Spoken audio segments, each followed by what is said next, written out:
Buenas noches. Después de varios intentos, la ley de comida chatarra está a punto de volverse realidad.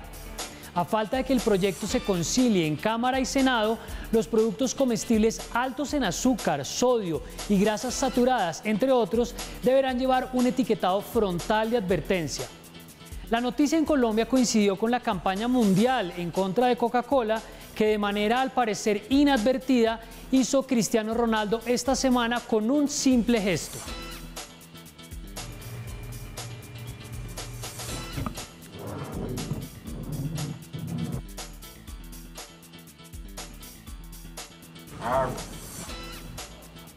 Coca-Cola. ¿Será que la imagen de CR7 rechazando la gaseosa y recomendando agua tuvo efecto entre los congresistas? A la par con la ley de comida chatarra, otros proyectos de ley están cerca de aprobarse, como la reducción de la jornada laboral y la polémica reforma a la Procuraduría.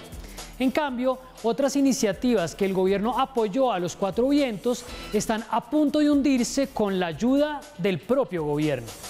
Hoy repasamos la agenda legislativa con la activista e investigadora Katy Jubinao y el abogado y analista político Héctor Riveros.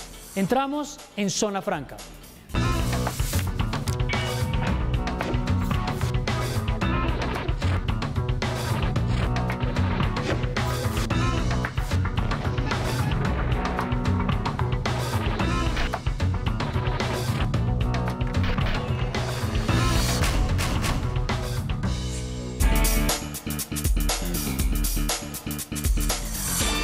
Buenas noches, bienvenidos. Es viernes, estamos en Zona Franca y de nuevo con una invitada muy especial, Katy Jubinao. ¿Cómo estás, Carlos? Bien, Feliz de Katy. estar aquí otra vez. Feliz y además en un buen momento para hablar de un tema que a usted le gusta bastante, ¿no?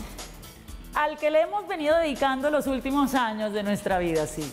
Me toca de una vez salir de una pregunta, Katy, porque me la hace la gente en redes, me la hace la gente a veces cuando me habla del programa en los programas en que ha estado usted, y es, ¿usted está haciendo ahí como algún tipo de fila de carrera política?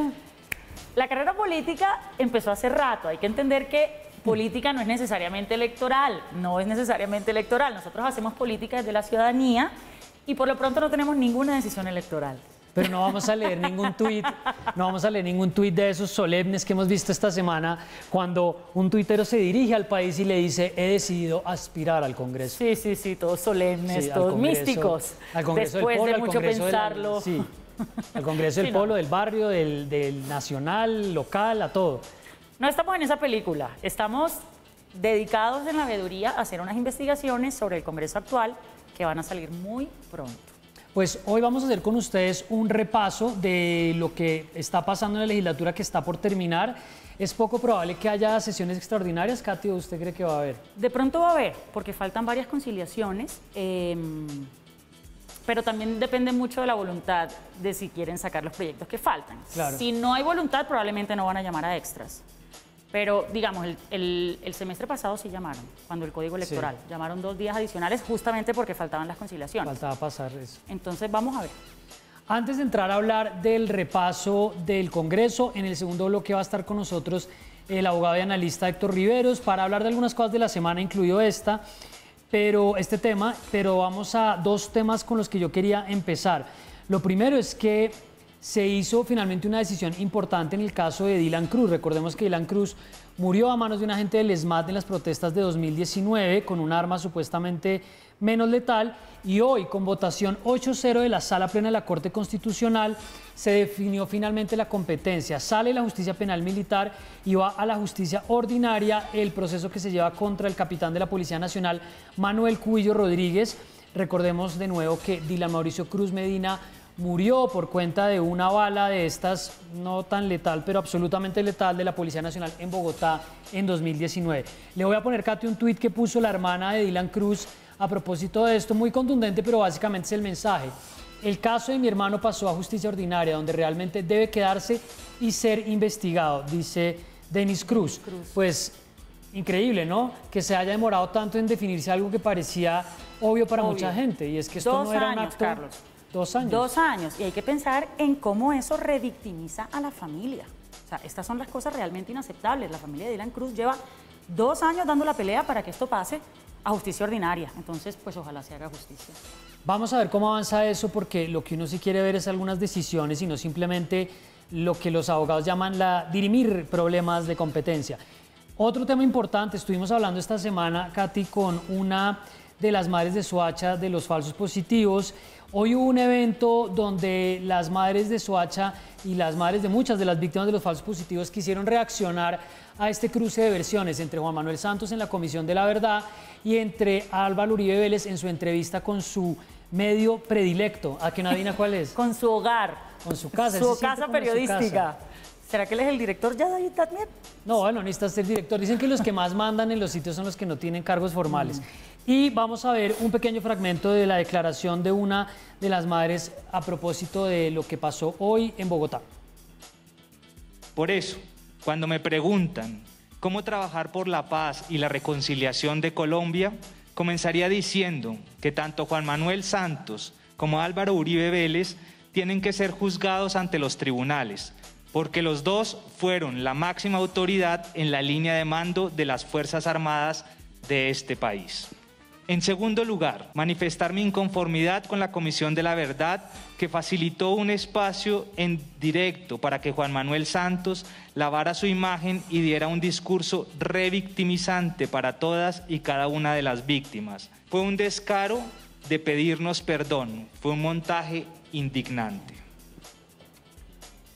Estamos oyendo ahí un comunicado de una de las madres. Este fue un evento que se hizo en el Centro de Memoria Histórica y Luz Marina Trujillo pidió que se leyera, no el Centro de Memoria Histórica que lidera Darío Acevedo, pues que él sí no está encargado de eso, sino el que lidera José Antequera, porque es el del distrito, exacto. Entonces creo que es otro tema importante, esta conversación sigue y como yo decía a mitad de semana, se indigna un sector del gobierno, se indigna Darío Acevedo porque utilizan el afiche, la camiseta, incluso algunos jueces han censurado esto, pero lo que yo decía es que al contrario de cuántas respuestas hemos tenido, se están agrandando las preguntas. Si antes se decía quiénes dieron la orden de los 6.402, ahora tenemos los que han pasado en Cali, en Bogotá y en todas estas semanas. Los del 2019 y los de 2021. Vamos a entrar ya mismo, Katy, en repaso del Congreso y voy a empezar mostrándole un resumen de, primero, proyectos de ley aprobados y que están en conciliación. No es necesariamente lo mismo, ¿no? No es lo mismo porque de hecho en conciliación se pueden hundir proyectos o se pueden desnaturalizar al punto que le quitan los dientes. ¿Qué es en concreto la conciliación para la gente que no lo entiende? Por lo general los proyectos se debaten, digamos, en Senado y en Cámara de Representantes. Hay una plenaria en Senado, hay una plenaria en Cámara y en ambas plenarias se aprueba el proyecto. Puede tener variaciones en el texto, la plenaria de Senado, y puede tener variaciones el texto que se aprueba en la plenaria de Cámara. Cuando es así, entonces se llama a la conciliación y se eligen unos conciliadores. Tantos conciliadores de Senado, tantos de Cámara, por lo general son 3, 4, 5. Para el proyecto de ley de comida chatarra eligieron 10. O sea, entre más conciliadores, más lo quieren enredar. Bueno, pero vamos a esos detalles. Vamos a ver una lista y los vamos a comentar rápidamente. Están aprobados: reforma a la justicia, el de orden de los apellidos, que se puede tomar primero el apellido de la madre o el del papá, o sea, en orden distinto. Tapabocas inclusivos, ya les vamos a contar de qué se trata. Reglamentación de la cadena perpetua, entran a conciliación, que uno diría están pues por aprobarse, pero lo que dice Katy entra también en zona de riesgo. Reducción de la jornada laboral, licencia compartida, ley comida chatarra, reforma al Código Disciplinario, que fue lo que se hizo con la Procuraduría, y uno muy importante en conciliación, el carril antioqueño Patrimonio Cultural de la Nación. Crucial en esta crisis. Lo celebró el Centro Democrático en Twitter. Crucial. Yo creo que con eso se van a bajar los ánimos. Ya el carril... Bueno, el de reforma a la justicia fue el intento 19 de reformas a la justicia. Una de las cosas que hablábamos antes de entrar al aire es que el ministro de Justicia, Wilson Ruiz, al final ha sacado una cantidad de cosas. Esto no lo estaba mirando nadie. El punto clave de este proyecto y lo que más se ha criticado es que tiene un pequeño miquito donde dice que para ejercer el cargo de fiscal, procurador, registrador, los abogados podrán adquirir experiencia profesional en ciencia política, gobierno, finanzas, relaciones, ingeniería. Y adivine qué, el contralor Felipe Córdoba es internacionalista y está terminando Derecho. Está terminando Derecho. Carlos, yo te digo algo, la derecha en Colombia siempre ha tenido un discurso de defensa de las instituciones, ¿no? De no apelar al populismo ni a las fórmulas fáciles. Esta medida es profundamente antiinstitucional. O sea, esto de entrada debilita los procesos de mérito y perjudica, digamos, los altos cargos del Estado con lo siguiente. A un servidor público lo que realmente lo hace, Carlos, es la experiencia en lo público, Claro. porque el Estado es un aparato muy complejo de manejar y de mover.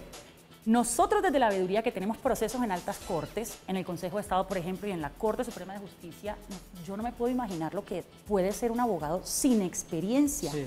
recién graduado en uno de esos cargos. Mira, cada fallo o cada sentencia o cada auto que saca un magistrado es casi que una cátedra de derecho. O sea, ahí es donde uno se da cuenta que los magistrados, muchos de ellos son gente absolutamente profesional, Sí. idónea, que ha hecho carrera toda la vida en la rama judicial para ostentar ese cargo.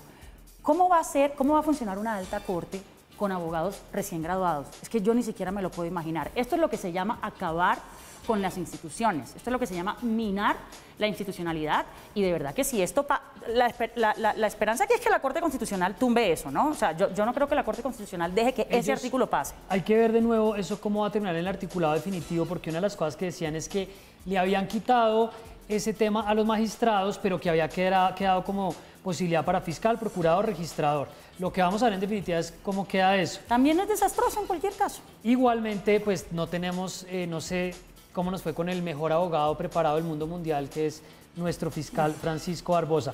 Otro proyecto, orden de los apellidos. La autora fue María José Pizarro, representante a la Cámara del movimiento que lidera Gustavo Petro. 52 votos a favor y 2 en contra.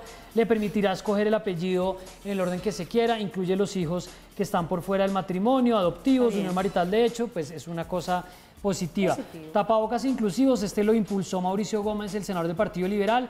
¿Qué es el tapabocas inclusivo? Simplemente los que tienen como una franja plástica para que las personas que tienen una discapacidad auditiva puedan ver, interpretar el lenguaje y la manera de comunicarse. Y lo que va a hacer es que en ciertas entidades públicas sea obligatorio que exista también eso para quienes necesitan comunicarse, obviamente, y el tapabocas se ha vuelto una barrera para Pero eso. te hago un comentario ahí. Va un poquito tarde la medida, porque aquí lo que tenía que pasar era que en el primer semestre de la pandemia el Congreso legislara para tapabocas gratis. Eso lo hicieron la mayoría de países de América Latina, la mayoría de países del mundo, y aquí no, y un año después salen con esto. Yo lo que no entiendo también es para qué se necesita una ley. Bueno, me dirán los expertos que hay que hacer eso de una manera más formal cuando son medidas de tipo administrativo que en las entidades se podrían llevar de distintas maneras. Una última que me gustaría oír su opinión es la reglamentación de la cadena perpetua. Recordemos que esta es la ley Gilma Jiménez, la congresista ya fallecida, las banderas las cogió su hija. Cadena perpetua para menores de 14 años, en algunos casos para menores de 18. Última votación en Senado, 67-14, y pues mucha gente muy contenta con esto. Pues es una de las promesas de este gobierno que cumplió, porque la gran mayoría no las ha cumplido, pero esta la cumplió. Ahora, pues los expertos son muy claros en el concepto sobre esto, ¿no? Absolutamente populista, y eso no ni persuade a los violadores, ni tiene ningún efecto, digamos, en la reducción de ese tipo de delitos. Entonces, populismo penal. Y nos quedamos, como siempre, en estas reformas de política pública penitenciaria, donde nunca hay un debate un poco más basado en la evidencia, de fondo, el problema del hacinamiento, la resocialización, en fin. Hemos tenido acá algunos invitados hablando de eso en las últimas semanas. Bueno, voy con otra que les voy a mostrar, son los proyectos de ley, esto ya la vimos, proyectos de ley hundidos o por hundirse, que aquí empieza la acción. Vamos a verlo rápidamente en el título, si vamos.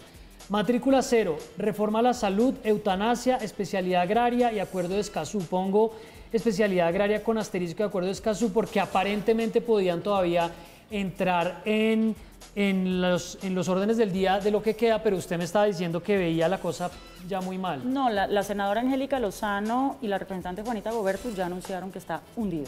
¿Cuál porque en particular? Es que no lo anunciaron especialidad ayer, agraria. el de especialidad agraria. El de especialidad agraria era importante porque lo que básicamente se estaba haciendo ahí era implementando uno de los pocos puntos del acuerdo de paz que ha querido liderar el gobierno para crear jueces especializados en temas de tenencia, uso y posesión de tierra, y aún con mayorías está a punto de hundirse. Había dicho en la W el ministro Wilson Ruiz que estaban jugados con eso, pero lo que han dicho varios congresistas y algunos periodistas es que es el mismo gobierno el que lo quiere hundir. No, y la senadora Angélica Lozano publicó unos chats en su red social Twitter, escribiéndole al ministro, el ministro no le contestaba, o sea, todos haciéndose los locos en los últimos 3 días después de que habían dicho que era el proyecto bandera del gobierno, es de iniciativa del gobierno, E Iván Duque, internacionalmente, cuando va a sus viajes en donde se las da de que apoya el acuerdo de paz, pues habla de este proyecto. Entonces, ¿cómo entiende uno tanta falsedad? Es la cosa que salen a decir una cosa y pasa otra. Y le tengo otro buen ejemplo.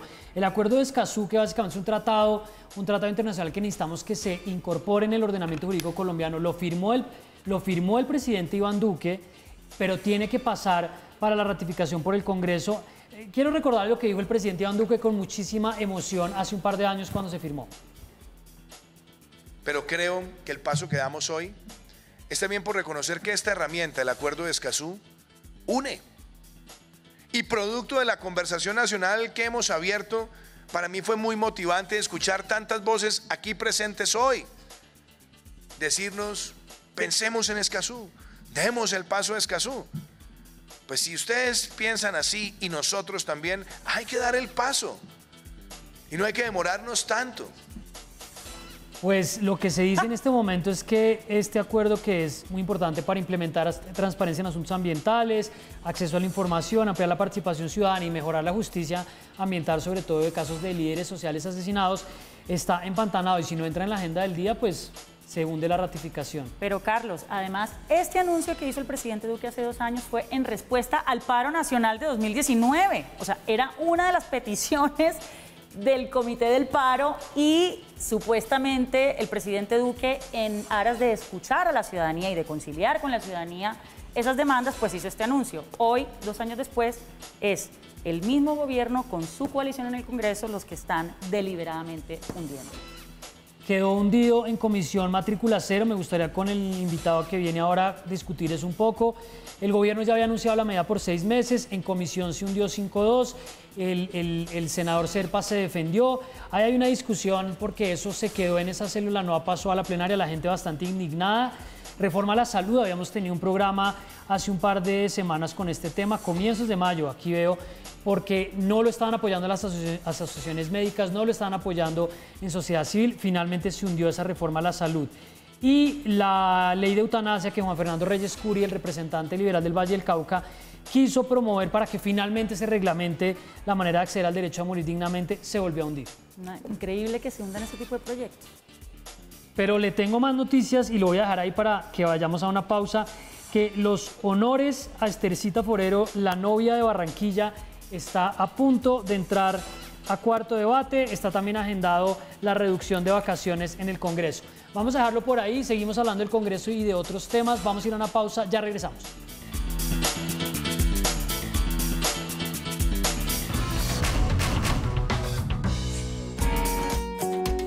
Nada como la leche materna. Así lo ha pensado el sector privado, uno de ellos, Claro. Ohana es un programa para acompañar y formar y orientar a nuestros colaboradores, a madres y padres gestantes y lactantes, para que reciban a ese nuevo miembro de familia y poder acompañarlos durante su gestación, el nacimiento y durante los 2 años posteriores al nacimiento del nuevo miembro de la familia. Y no es subdesarrollo. La leche materna siempre será la mejor alternativa de nutrición para los bebés.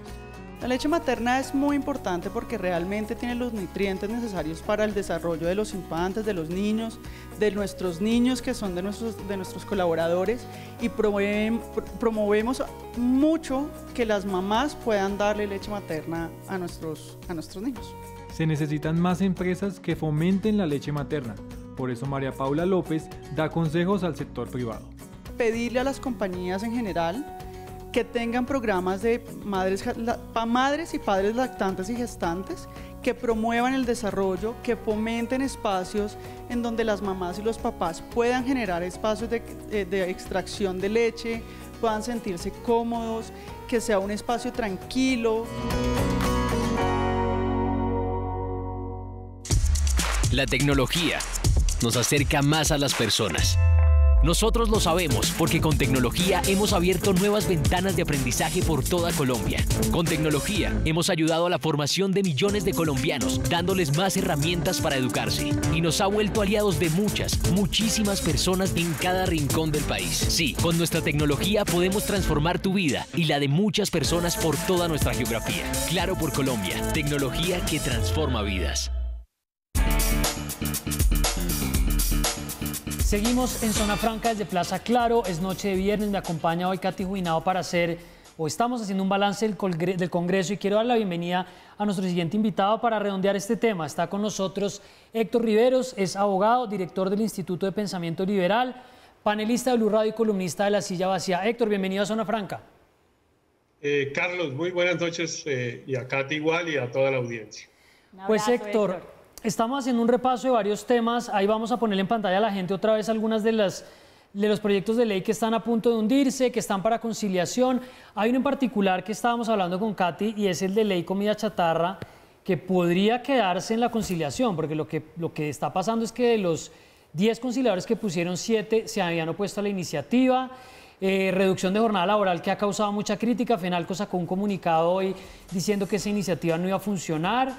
Bueno, el del carril antioqueño ya dijimos que era muy importante. Y entre los aprobados reforma a la justicia, decíamos también que el ministro Wilson Ruiz sacó adelante una cantidad de iniciativas, ¿no? Le ha ido mejor que a otros de los ministros. Entonces, pues una primera opinión de cómo está viendo usted el cierre del Congreso, Héctor. Bueno, no, mire, yo creo que en relación con lo que uno puede esperar de un Congreso, pues digamos, puede esperar unas cosas genéricas que puede esperar que no solamente puede esperar, sino que tiene derecho a exigir de cualquier Congreso, que es que trabaje, que lo haga honestamente, que lo haga ojalá en forma independiente al gobierno, aunque eso no ocurre en ninguna parte del universo.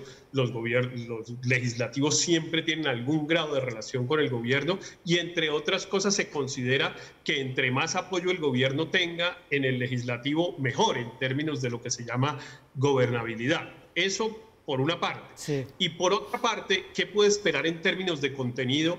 Pues eso se decide el día de las elecciones. Colombia eligió hace 3 años un Congreso mayoritariamente de centro-derecha y por lo tanto lo que puede esperar es que la agenda que se apruebe sea una agenda de centro-derecha. Quizá a veces hacemos la evaluación como si pensáramos que la mayoría fuera de centro-izquierda, que la mayoría fuera progresista, sí. Y no. Y la mayoría del Congreso, por ejemplo, no está tan jugada a favor del acuerdo de paz, aunque ha tenido un apoyo muy superior al que yo hubiera podido esperar, pero claro, en temas como el de la jurisdicción especial agraria, que es uno de los temas que hoy están en discusión, pues claramente eso no tiene la mayoría en el Congreso, porque ahí está no solamente ser de derecha u oponerse al acuerdo de paz, sino defender los intereses de los terratenientes en el Congreso, que es quizá uno de los poderes más representados en el legislativo de Colombia. Pero entonces quiero hacerles una pregunta a los dos. Ya la de jurisdicción agraria que usted mencionaba está prácticamente quemado, un proyecto muy importante que el gobierno apoyó públicamente, pero internamente está hundiendo, de iniciativa del gobierno. El acuerdo de Escazú no está agendado para la ratificación, una cosa que uno pensaría que estaba lista, y Matrícula Cero se hundió en comisión, que yo creo que es discutible porque pues, se hundió un proyecto que ni siquiera había cogido ritmo de debate más amplio. ¿Cómo podría influir esto en el paro que en teoría había terminado si esos mensajes quedan? Se hunden estos dos, Matrícula Cero ya se fue y por ahí que pase alguna otra cosa que aliente a la gente, Katy. Yo estoy de acuerdo con Héctor en que efectivamente el Congreso que eligieron los colombianos en 2018 es fundamentalmente centro-derecha y bueno, es esperable que la agenda sea centro-derecha, pero el legislativo también es el poder político, es decir, es el más político de los 3 poderes. Y los que hacen política, que son los congresistas, deberían estar en capacidad de leer políticamente lo que viene pasando en el país. Si bien se eligió en 2018 la configuración política que se eligió, lo cierto es que desde 2019 aquí se viene generando un movimiento social con unas demandas muy, digamos, es así, centro-izquierda, de nuevas ciudadanías, de educación, de derechos, del cambio climático, de la reforma a la policía. Entonces, uno sí esperaría que el Congreso tuviera la capacidad política de leer el nuevo escenario, que claramente no era el escenario en 2018, y que el Congreso tuviera alguna capacidad de adaptarse y de moverse hacia esas nuevas demandas y conectar con ellas, obviamente en aras también de mantener sus curules en 2022. Pero uno lo que ve es un Congreso absolutamente desconectado, de espaldas a las actuales demandas, legislando de espaldas a la actual crisis, y yo sí creo que a muchos esto les va a costar la curul en las urnas. Yo recuerdo en algunos de sus análisis en La Silla Vacía, Héctor, que usted decía desde el comienzo de las protestas al gobierno de Iván Duque que el gobierno no había entendido que la agenda le había cambiado y que las prioridades ya eran otras. ¿Cómo ve usted en este contexto del balance legislativo que pueda reactivarse o haber un mensaje para la gente en las calles? Yo creo que evidentemente la agenda ha cambiado y el gobierno ha intentado cambiarla, entre otras cosas, porque el Centro Democrático y especialmente el expresidente Uribe, que es el jefe de ese partido, tiene absolutamente claro que la agenda hoy no es, digamos, una agenda progresista, ni la llamemos de centro izquierda, pero lo que sí es claro es que es una agenda de muy profundo contenido social, que realmente el reclamo social en materia de empleo, de programas de lucha contra la pobreza, de políticas públicas dirigidas a combatir la desigualdad, etcétera. Esa es la agenda principal. Por eso, por ejemplo, el presidente Uribe hizo aprobar una ley que normalmente además es de centro izquierda. Yo recuerdo que François Mitterrand se hizo elegir hace prácticamente 40 años presidente de Francia con él, y era socialista con esa agenda, con la de reducir la jornada laboral a 35 horas. Aquí pues no fueron tanto allá, pero quien la produjo y que la propuso y la impulsó fue la derecha. Sí. ¿Y por qué? Pues porque efectivamente la derecha colombiana ha entendido que los reclamos sociales hay que atenderlos si no quieren sucumbir estruendosamente en la próxima elección. Por eso, por ejemplo, el tema de matrícula cero también se hundió. Mire usted cómo es de paradójico. Se hundió porque en realidad, y para decirle la verdad a los televidentes, ese programa ya existe y ese programa no tiene ningún riesgo. Los estudiantes no van a pagar la matrícula en el próximo semestre ni en el año entrante y muy seguramente no volverá a haber matrícula paga en las universidades públicas de Colombia en el futuro. Y no dependía de esa ley. ¿Y por qué se hundió la ley? Pues básicamente porque hay una competencia en quién puede cobrar los réditos electorales de ese programa en el año próximo. Entonces, el gobierno no le iba a entregar a la oposición esa bandera electoral. Pero ambos están en lo mismo, la oposición tratando de obtener réditos electorales, haciendo aprobar el proyecto, y el gobierno tratando de decir que eso no fue por cuenta de ellos, sino por cuenta de su partido. En eso estamos, pero a mí no me parece malo, me parece bien que después de las movilizaciones estemos en una especie de subasta, que es quién da más. ¿Quién da más en la renta básica? ¿Quién da más en la matrícula cero? ¿Quién da más en los subsidios al empleo? Y en esas vamos a estar, y yo creo que por ahí vamos a llegar a la elección presidencial del 2022. Yo veo a Katy que estaba aquí diciendo algo de lo de matrícula cero, como moviendo ahí la cabeza. No, lo que pasa es que, bueno, es que ya Héctor luego aclaró, efectivamente hay una pelea entre el Ministerio de Educación y los congresistas, porque entonces la ministra Victoria Angulo, ella ha ido universidad por universidad, región por región, negociando la matrícula cero con las universidades públicas, y ahí negocia cuánto va a poner la universidad pública y cuánto va a poner el Ministerio de Educación. Yo creo que lo que estaban haciendo los congresistas es lo correcto. O sea, no tiene ningún sentido tener una ministra negociando de a poquitos con las universidades. No, eso es una política. Y la diferencia del proyecto del Congreso era que iba hasta el segundo semestre de 2021, porque en este momento el gobierno tiene los acuerdos solo para el primer semestre.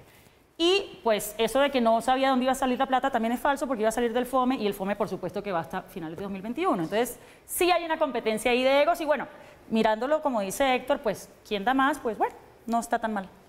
Es una competencia, mire, sí. Carlos, déjeme decir, es una competencia que, mire usted, y entre otras cosas a mí no me gusta esa competencia por una razón, porque veo que todos estamos en la trampa que planteó el gobierno en el proyecto de reforma tributaria que generó este estallido social, que es ver cómo la próxima reforma tributaria, la que se va a presentar el 20 de julio, va a volver a incluir esos temas. Ahí va a estar la matrícula cero, y ahí entonces le van a poner la trampa a los sectores de oposición para decirles, no dicen que quieren matrícula cero, entonces aprueben los impuestos. Vale tanto, esa es una trampa, porque eso se discute es en el presupuesto general de la nación.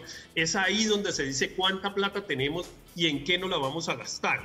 El gobierno, desde la reforma anterior, se inventó el método de decir, bueno, si ustedes quieren subsidio al empleo, matrícula cero, renta básica, pues aprueben impuestos. No necesariamente. Usted puede tomar otras medidas, como por ejemplo, dejar de gastar en otras cosas y aplicarlas a esto, como hizo el gobierno de Bogotá, que por ejemplo rehizo su presupuesto y propuso unos subsidios de estos de los que estamos hablando, dejando de hacer obras viales.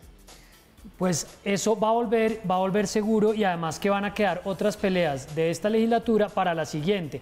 Ahí quisiera de pronto un balance Pero, de ojo, cierre. ¿Sí? La última legislatura es la que menos trabajan, Claro, porque ya están en modo campaña. Así que no esperemos que pase mucho en esta legislatura que va a arrancar. Tengo que ir a una Eso pausa. tampoco importa. Eso tampoco importa, que no pase nada. Es que viene... Es que mejor si no aprueban nada más. Es que viene la campaña. Es que no necesitamos ponernos de acuerdo, es que el aterrizaje de todas estas discusiones es la elección, y la elección ya está pronta. Entonces, en vez de estar esperando aprobaciones de proyectos de ley, lo que hay es que estar haciendo campaña para que los que de verdad tengan compromiso con las agendas, que estén más cercanas a los ciudadanos, pues logren la mayoría en el Congreso, y de esa manera cambiemos de verdad el espectro político. Bueno, arranquen campaña ya, pues. Por eso es que vemos los anuncios en Twitter. Yo tengo que anunciar aquí en directo que no me voy a lanzar a nada. Vamos a ir a una pausa, ya regresamos. Es que después...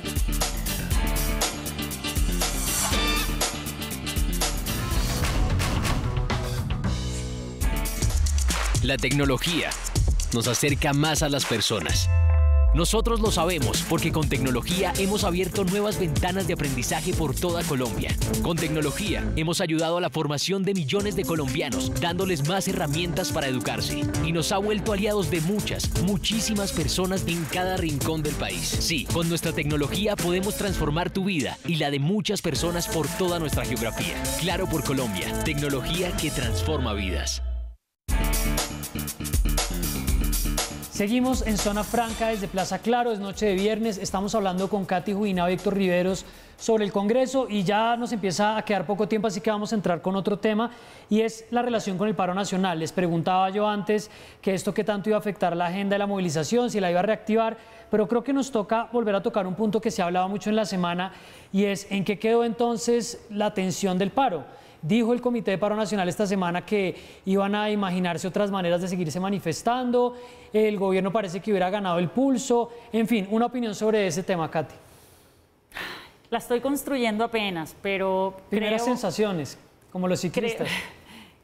Tengo la sensación tuya de que quizás el gobierno ganó el pulso, quizás un paro tan prolongado con unos bloqueos tan fuertes sí empezó a debilitar en el concepto general, digamos, el objetivo. La gente ya estaba empezando a sentirse bien fatigada, ni qué decir de las consecuencias en el tejido económico. Entonces, mira que cuando estuve acá la última vez en este programa, hablábamos de una declaración de Petro, cuando decía que ya estaba bueno, que el tema de la reforma tributaria cuando cayó, ahí había que parar, justamente para que no pasara esto, para no desgastar, para que esto no se fuera pagando y luego quedara como que simplemente se acabó y el gobierno ganó. Y pues lastimosamente yo creo que estamos en ese escenario. Vamos a ver si el Comité del Paro es lo suficientemente creativo, disruptivo, tengo muchas dudas, pero bueno, de organizar una dinámica distinta que tenga alguna efectividad. Ahorita no lo veo claro. Ellos hablan de armar unas asambleas y no sé qué, pero aquí también lo que hay que tener en cuenta es que mucha de la gente que está en la calle, sobre todo los jóvenes, no están representados en el Comité del Paro. Y mira que aunque el comité ya ha dicho que no más movilizaciones por ahora, en algunas ciudades siguen las movilizaciones. Y eso era también un escenario que se preveía. La gente no le responde en su totalidad al comité. Y no se trató solamente de dilatar las negociaciones, sino de una respuesta de brutalidad policial sobre la cual estamos esperando qué nos va a decir la CIDH, que está demorada después de la visita. Héctor. Yo creo que el paro produjo, digamos, resultados distintos. Uno, cambió la agenda, que era de lo que estábamos hablando. Y yo creo que la cambió definitivamente hasta la elección presidencial. Me parece que quedaron ahí, digamos, como unos modelos de desarrollo claramente identificados, y cada uno de los ciudadanos colombianos quedamos más o menos ubicados en alguna de esas maneras de interpretar lo que pasó. Y yo estoy seguro que los candidatos van a tener que atenerse a la agenda que este paro dejó escrita. Y ese me parece un gran logro.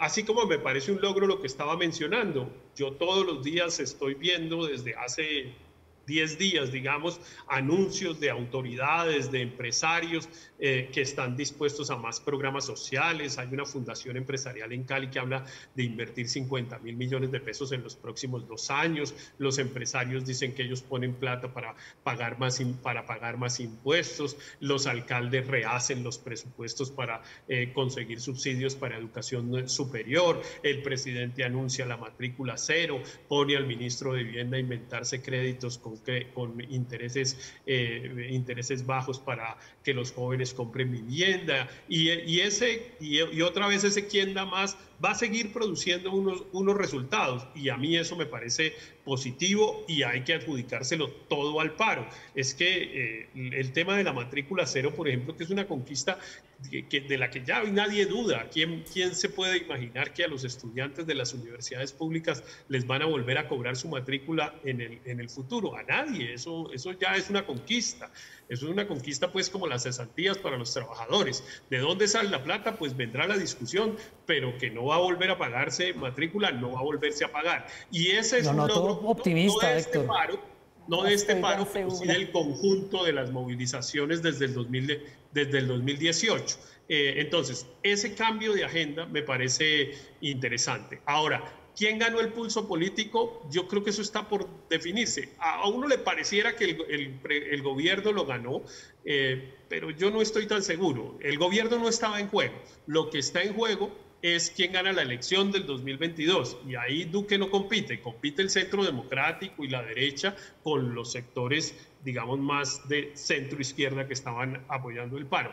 No estoy muy seguro quién obtuvo mayor favorabilidad ciudadana en esa perspectiva del 2022. Igual hasta último punto, hasta el último momento en las mediciones de las encuestas, el paro seguía teniendo un gran respaldo, las movilizaciones y los bloqueos en particular estaban por otra vía distinta. Esto quiero conectarlo con otro tema y es lo que pasó, y lo hablábamos al comienzo del programa y esta semana, entre el expresidente Juan Manuel Santos y el expresidente Álvaro Uribe Vélez por lo de la Comisión de la Verdad y los falsos positivos.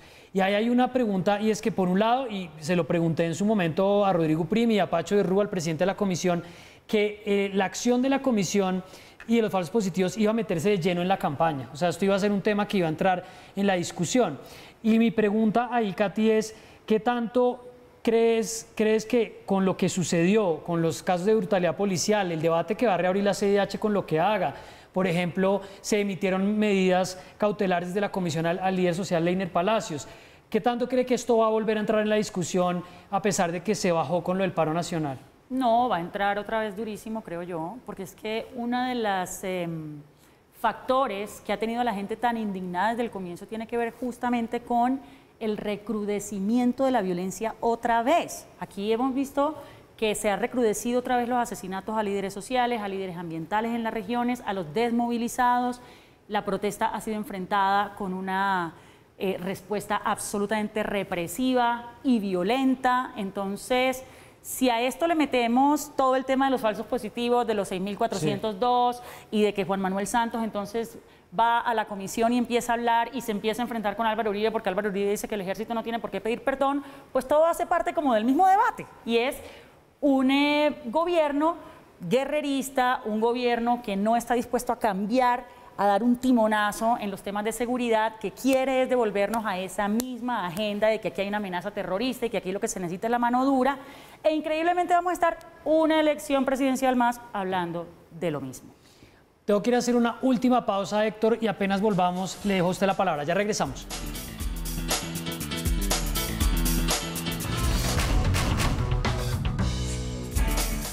Seguimos en Zona Franca desde Plaza Claro, noche de viernes. Entramos al último bloque hablando sobre el debate político relacionado con las denuncias de las ejecuciones extrajudiciales, las discusiones en la Comisión de la Verdad y los casos recientes de brutalidad policial, donde estamos esperando qué va a decir la CIDH. Entonces le pregunto, Héctor, ¿usted cree que esta discusión de la brutalidad policial, de la aproximación del Centro Democrático, de la mano dura, entre unas comillas grandes, va a terminar metido en la campaña? ¿Vamos a volver a meternos en esto? ¿O el Centro Democrático y el gobierno lograron poner eso un poco de lado? No, yo creo que eso siempre ha estado de lado. Digamos, los ciudadanos colombianos, la mayoría nunca, ese tema nunca le ha parecido electoralmente tan importante. En Colombia hay tres mundos desde el punto de vista político. Hay un mundo que es el que se refleja, digamos, en el Congreso.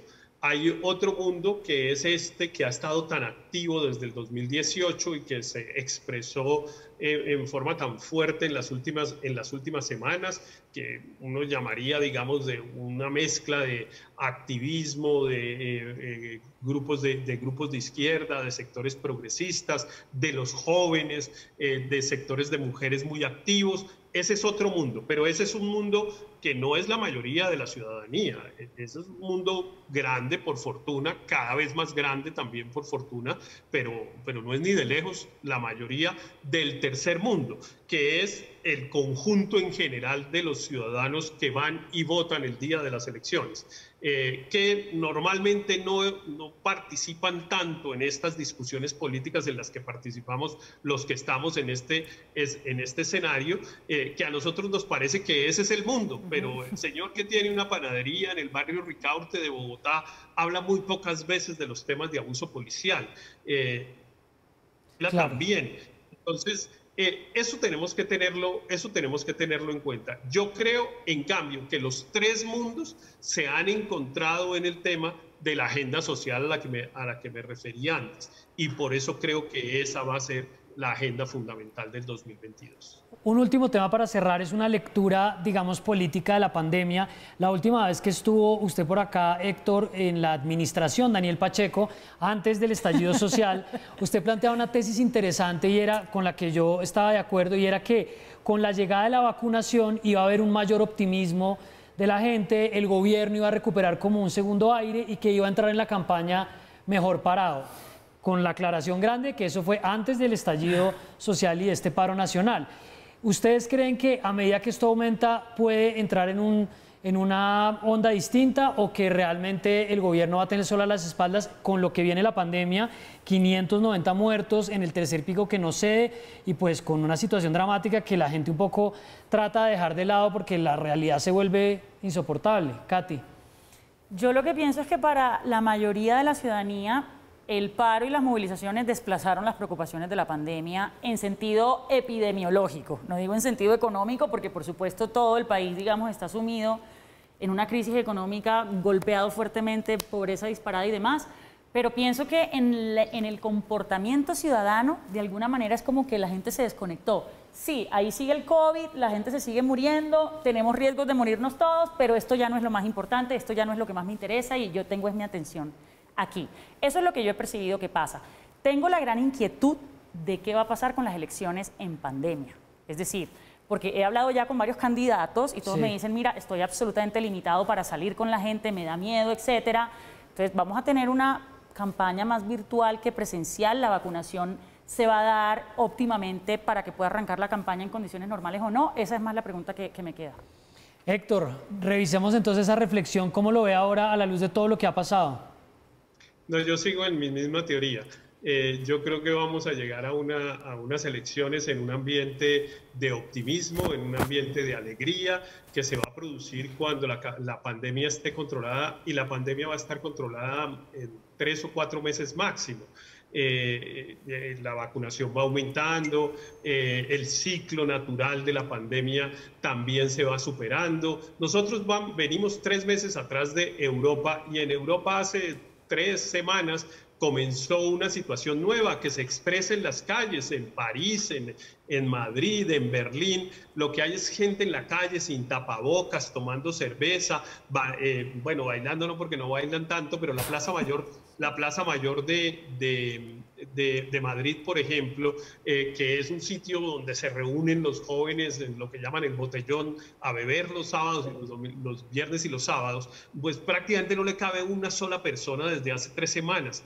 Y eso va a pasar en Colombia dentro de un mes. Y dentro de un mes van a empezar a ver, bueno, ya eventos, bueno, ya hubo público en el estadio de Barranquilla, van a empezar los festivales que no se hacían a empezar a hacerse. y eso va a cambiar mucho. Mire usted el dato que se dio hoy de crecimiento económico en relación, pues con el año pasado, claro que era cierre total, pero 28% en relación con el año pasado. Pero en relación con la prepandemia, estamos en la economía prácticamente al mismo momento de la pandemia. En diciembre todos vamos a sentir, a diferencia de lo que estamos sintiendo hoy, que estamos mejor que antes de la pandemia. Y eso lo vamos a celebrar, y vamos a celebrar podernos encontrar con los amigos y etcétera. Yo sí creo que el político que logre ganar la elección del 2022 será aquel que logre combinar esa sed, digamos, de agenda social, por llamarla de alguna manera, con la alegría y el optimismo de la pospandemia. A ver si podemos hacerle un plano a la cara de escepticismo de Katy. Yo quiero que Héctor tenga razón con todo mi corazón. Es todo lo que voy a decir. Pues vamos a ver, en cualquier caso, pues uno ya empieza a ver en Europa los estadios reabiertos, pues aquí también lo hicieron en Barranquilla, y uno sí empieza a pensar, ¿será que podemos volver a eso? Estamos todavía un poco lejos, pero vamos a seguir hablando de ese tema, Héctor. Ojalá la siguiente vez lo podamos tener acá en estudio. Se me quedaron varios temas, pero bueno, creo que hicimos un recuento interesante. Mire, por ejemplo, ya la próxima vez yo voy a estar allá. A mí ya me pusieron mi segunda dosis hace una semana. Dentro de una semana voy a empezar a aceptar invitaciones presenciales como esta. Y eso me va a hacer a mí muy feliz. Claro. Y hay mucha gente que está en la misma condición. ¿Sabe qué me haría muy feliz? Que el Congreso apruebe la ley de comida chatarra. Por favor, conciliadores, sean serios y respondan a las demandas de la ciudadanía. No nos vayan a vacunar hundiendo la ley. Pues bueno, Héctor, ya la producción anotó que usted es otro de los nuevos voluntarios para venir al canal. 340.000 vacunas se reportaron el día de hoy. 14 millones de personas han recibido la primera dosis. Es un récord, además, pues eso sí ha cogido ritmo. Héctor, gracias de nuevo, nos vemos pronto. Columnista de La Silla Vacía, panelista de Blue Radio, abogado y director del Instituto de Pensamiento Liberal. Gracias por pasar por Zona Franca. Gracias, me alegró mucho verlos. Chao, Héctor. Katy, nos vamos. Entonces, ¿alguna declaración de último minuto antes de irnos frente a la Cámara? Hombre, que da mucha tristeza que esta legislatura, presidida por Arturo Char, haya tenido simplemente dos objetivos. El primero, mantener el Congreso apagado en Zoom, y eso fue lo que pasó. Y desde Trabajo en Vago les estamos preparando un informe para que vean lo que fue el control político, o sea, nulo. Además que ni siquiera los funcionarios iban, mandaban funcionarios de menor rango, o sea, una cosa vergonzosa. Y lo segundo, pues, era ser funcional a la agenda del gobierno, que si uno lo ve como lo ve Héctor, bueno, es esperable porque es un Congreso centro-derecha, pero definitivamente es un Congreso que no supo leer ni la pandemia para ofrecer soluciones estructurales, ni el paro para ofrecer soluciones estructurales. Entonces, tristemente, en este momento Colombia no tiene Congreso. Veremos qué sucede con las palabras grandilocuentes del gobierno diciendo que apoyaba proyectos que hoy está ayudando a hundir en el Congreso. Katy, gracias por venir hoy a Zona Franca. Gracias a ti como siempre y volveré. Nos vemos pronto. Ustedes descansen, buen fin de semana. El lunes regresamos en Zona Franca. Chao.